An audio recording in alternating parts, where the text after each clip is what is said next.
What up, YouTube? I'm gonna get right into this shit. When I tell you every motherfucking clip in this headliner is broke, I'm really pissed off right now because motherfuckers be stressing me over some shit. Hurry up, hurry up, hurry up. When every motherfucking piece of this car is 50 years old, and when you try to take it apart and put it back together, that shit breaks. So it's either me ordering some new parts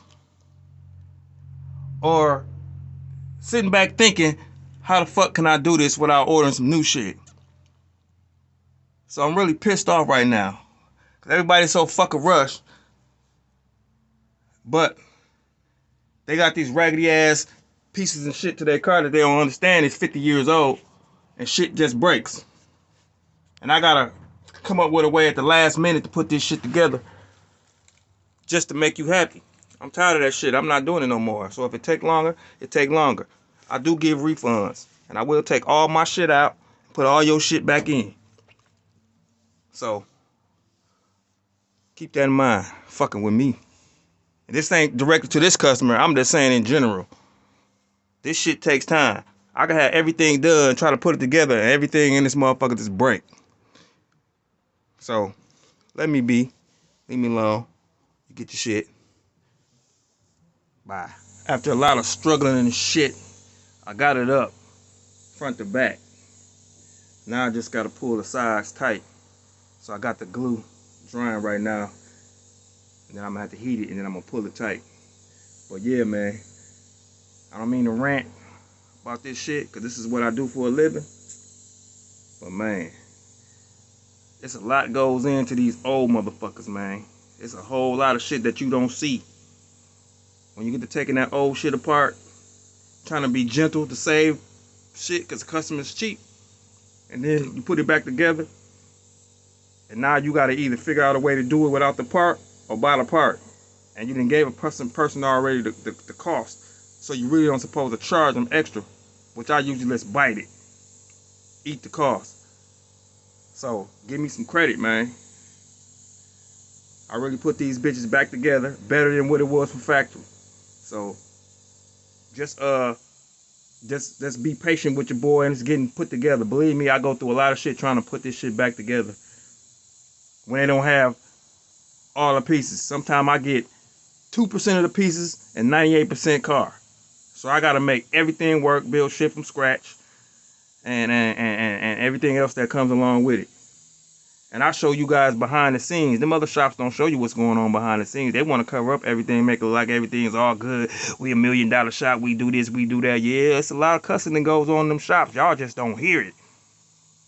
Customers become a whole lot of motherfuckers and motherfucker this and motherfucker that. Cause I know I call a whole lot of my customers a bunch of motherfuckers. But let me get back to this headliner. After a lot of struggling and shit, I got it up front to back. Now I just gotta pull the sides tight. So I got the glue drying right now. And then I'm gonna have to heat it and then I'm gonna pull it tight. But yeah, man, I don't mean to rant about this shit because this is what I do for a living. But man, it's a lot goes into these old motherfuckers, man. It's a whole lot of shit that you don't see. When you get to taking that old shit apart, trying to be gentle to save shit because the customer's cheap. And then you put it back together. And now you gotta either figure out a way to do it without the part or buy the part. And you done gave a person already the cost. So you really don't supposed to charge them extra. Which I usually just bite it. Eat the cost. So give me some credit, man.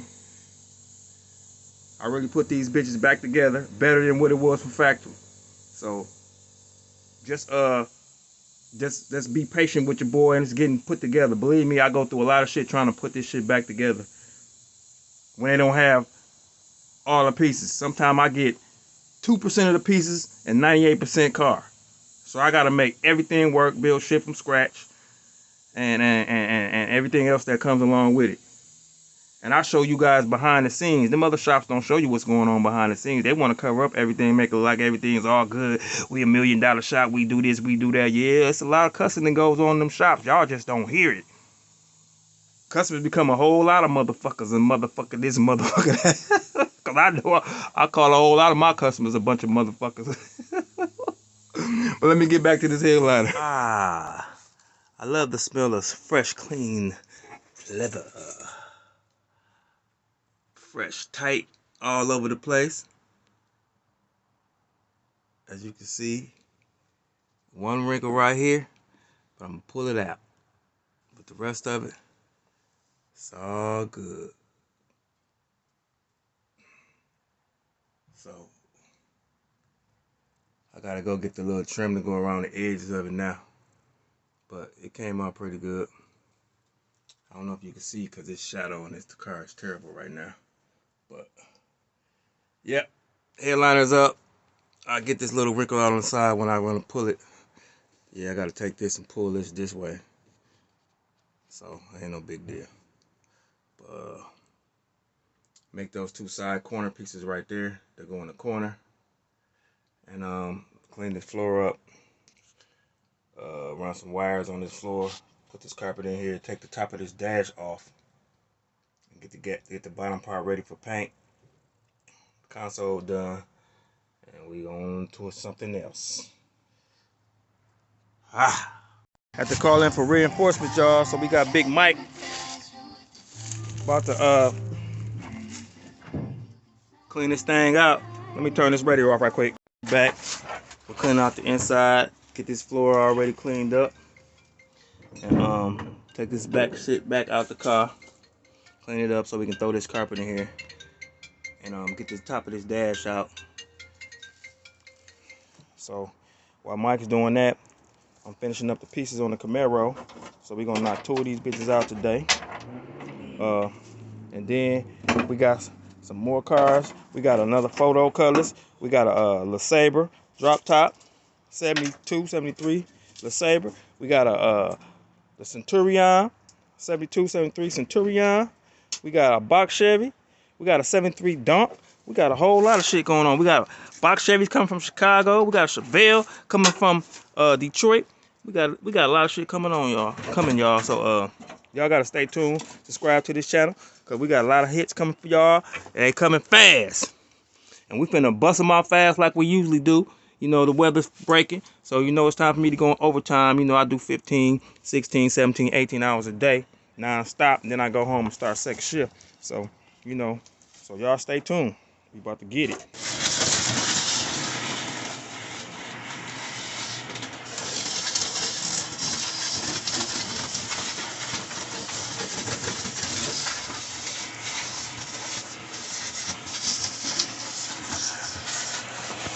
Getting this floor cleaned up.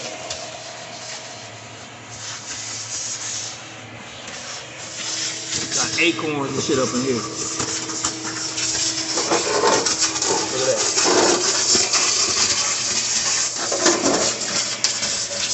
Buddy squirrel looking at.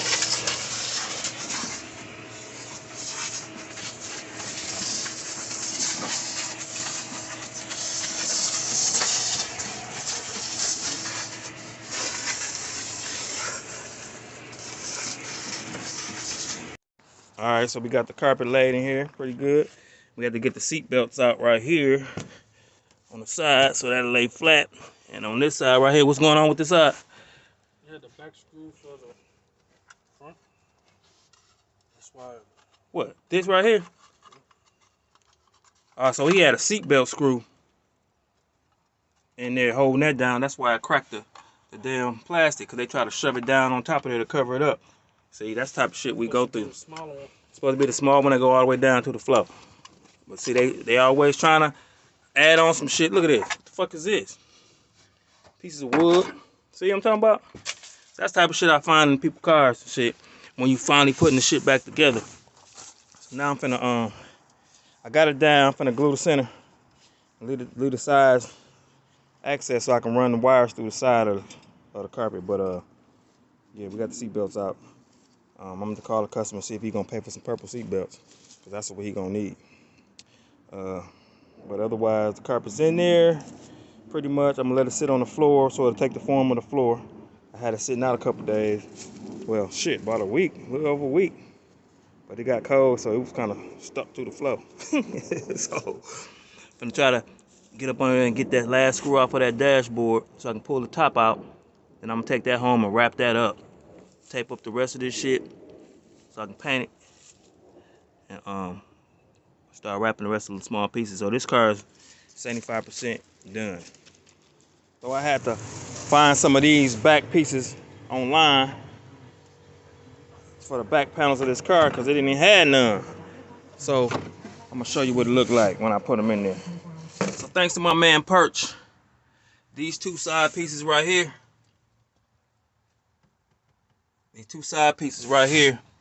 is the same as, well, these are his pieces. So I ordered some more of these from my dude up in Wisconsin. He's supposed to send them to me, so I'm waiting on them. But since I got them coming, Perch, I use yours to do a mock-up so I can know what kind of panel I got to build right here. It seems like these in the back, you didn't have that extra armrest that came out like right here and come down. So this is a flat panel in the back. So what I'm gonna do is I'm gonna make it come straight down. And I guess I have to make my own little armrest to go right here some kind of way. I might make something that just fits right there because, uh-oh, I'm losing focus, y'all. I'm losing focus. Stop it. We're back. Technical difficulties. But what I'm gonna do is make my own armrest that go on the side right here, because I could have swore this car came with an armrest on the side. Well, it's supposed to. Even maybe this seat don't supposed to be in here. It's because it's supposed to be the shorter bottom seat. I have no idea, but this is what I got. So I'm about to make this armrest and this panel that comes straight down here with the matching pattern that goes on the front doors, and make those side pieces that go back there on the deck. And yeah, gonna wrap this bitch up. Pull that console out the storage, set it back in here so I can get that mocked up and start putting his radio and all that shit together. But yeah, this car, I'm going hard on this car this week. I'm trying to get this bitch out of here.